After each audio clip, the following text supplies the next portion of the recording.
Hello, this is a Galaxies puzzle. I am making a series of videos in which I talk about some of the lesser visited puzzles on the website. I've always liked this one. I started publishing these about 15 years ago. Galaxies is also known as Tentai Show, and it was first published by Nicole in Japan. There's a Wikipedia article on the puzzle, and it'll tell you a little more about the puzzle. And so Galaxies puzzles, the way they work is you eventually draw a bunch of lines until it's subdivided into individual shapes. I'm going to go ahead and do that so that it colors it in. And what all the shapes have in common is that they are all symmetrical. They have 180 degrees rotational symmetry, which simply means that if you turn them around so that they're upside down, they have exactly the same shape. And the puzzle is called Galaxies because those shapes, if you squint really hard, kind of look like little galaxies or vortexes. Every shape has cells in it. The cells, each cell, if it's not the center cell, will have a matching cell on the opposite side, and you can find it by simply drawing a line, an imaginary line, through the hub that is in the center of every shape. Think of it like the black hole in the center of the Milky Way galaxy. So you draw a line through the hub and then go the same distance the other direction, and you will find a matching shape. Similarly, every edge, every line piece has a matching line piece going through the hub on the opposite side the same distance away. This corner has a matching corner going through the hub on the opposite side. When you're finished, every cell in the puzzle has a single owner, which is the hub. Basically what you're trying to do is determine the owners of every cell in a puzzle where you're only given the owners, the hubs, and you don't know who the owners of the cells are. So how can you do that? One thing you can do in this puzzle is just start drawing lines like this, but you may get into trouble if you make guesses. So another way to start is to identify cells that have known owners. And so what you can do in this interface is click on a hub and then click on the surrounding dots that you know are owned by it. Some of the hubs, like this one, overlap 4 different cells, and so all 4 of those cells must be owned by that hub. And so just looking at the overlaps, this one only overlaps 2. You can go through the entire puzzle and just identify known cells that have known owners. I'm going to go through here. This interface, which I made 15 years ago, is a little wonky in that I didn't add a mode button like a tool button down here, and so it because of that, it's not always clear whether you're wanting to draw lines or color dots. And because of that, what it does is it basically assumes if you just clicked on a hub that you want to color cells, but then after about 5 seconds goes by, it goes, oh, I guess you didn't really want to do that, and it stops working. So if I click on this hub and I don't click on anything, and I wait a little bit and then click on the cell, it doesn't work. So that's the jankiness that you should be aware of. But if you click and just start clicking right away, then it'll work. So at this point, I've colored all the cells that have super obvious owners. And then whenever there is a line separating 2 cells, like these 2 cells here that have obvious owners, you can draw a line there because there must be a boundary. And so if I just do those obvious boundaries, we can actually make quite a bit of progress. So I'm going to fill in the boundaries. Oh, that one is not obvious, and in fact probably not real. There we go. Got one here. There we go. Got one there. Got 2, 2, 2. Got one there. One there. Got one there. Oh, I didn't do those guys. I got one there. And I didn't do these guys. But you get the idea. And there's a boundary there. There's a boundary there. And you are probably way ahead of me. Now, when a shape has all but one edge left, then it's pretty obvious what the remaining edge is. Similarly, if a shape has one half of it pretty much done, then symmetrically you can see what the other half is, like so. If a shape has a cell with a matching cell, then the edges on each cell would be the same. So since this shape has an owned cell here that is using this corner, then this cell, which mirrors it, must also use that corner. This edge is mirrored by this edge here. This edge is mirrored by that edge. This edge is mirrored by this edge. This edge is mirrored by that.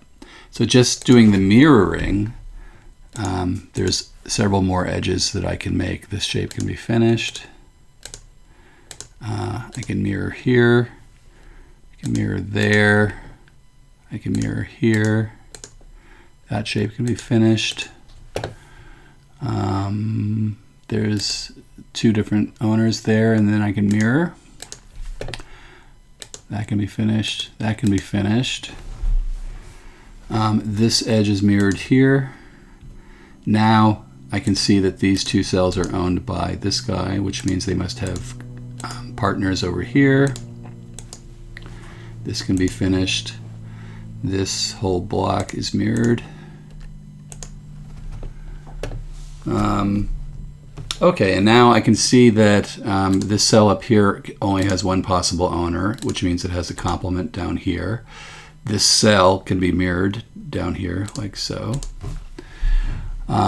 These three cells have only one possible owner, and they are mirrored like so. And then we can complete that shape. Now we can complete this shape. These two cells only have the green guy as possible owners. This cell only has one possible owner. This cell here, which would be mirrored over here, which means there's a boundary there, and this shape can be finished like so. That shape can be finished like so. And then this hub has an entire half of the shape already filled in, which would be mirrored like so, and that completes the puzzle.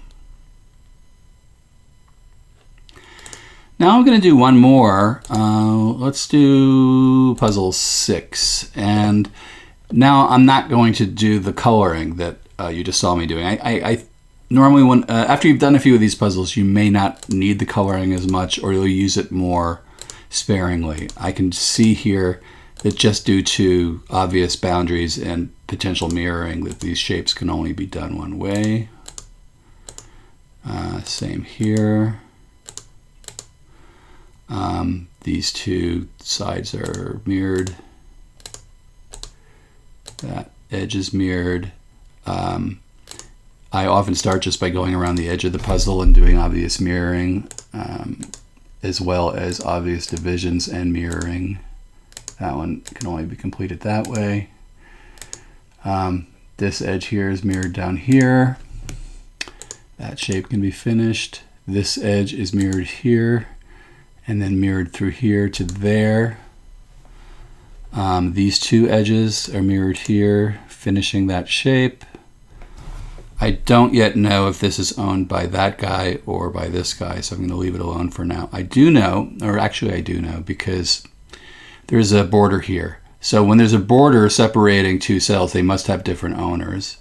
Therefore, this cell cannot be owned by that dot. It can't just go around here and go up there. So I think the only possible owner is this blue cell. And then it's mirrored here. So that goes like that.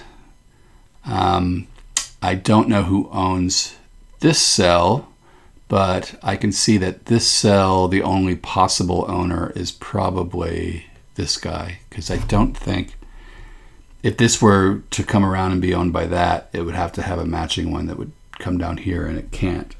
So similarly, this must be owned by blue, therefore that is owned by the blue. And then there must be a boundary here. So this is basically a simple rectangle. Whoop. That goes like that. This all belongs to this shape, and it's going to have a mirroring shape like so. Then these can be finished. This is mirrored here. This is a boundary between two different owners. This owner's block can be finished. This edge is mirrored here. This edge is mirrored here.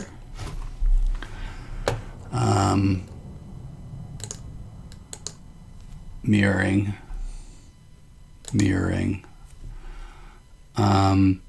There is these all have known owners, and so I can draw a boundary, and then I can finish this shape. I believe that this cell can only be owned by this guy.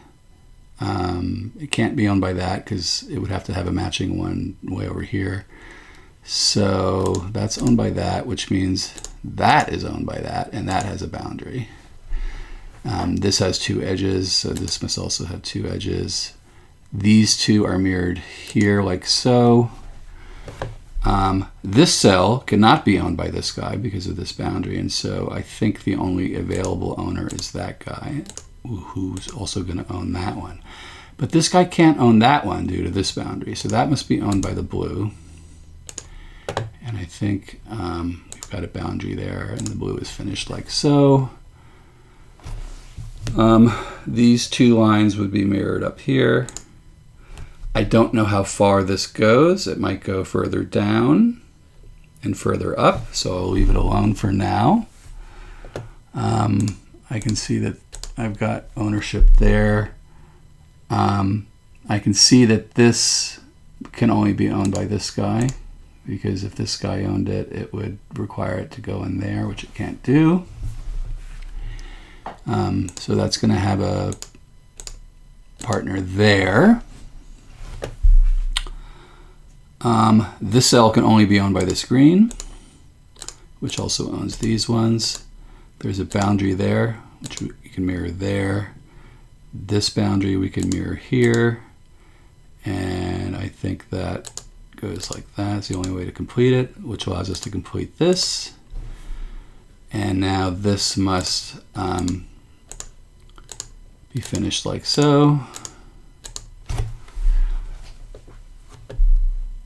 I believe the only possible owner for this corner piece is this guy, but let me confirm. Yeah, this guy can't get through. This guy can't do it. So this is that guy, which corresponds to this guy. And then this shape here would be mirrored like so. Now we can finish this. And now we've got half of the shape that's owned by this all filled in, and the rest of it goes like that.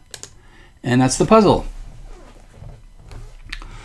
So that's Galaxies. The smallest ones, which you might want to start with if you're new to the puzzle, are 7 by 7.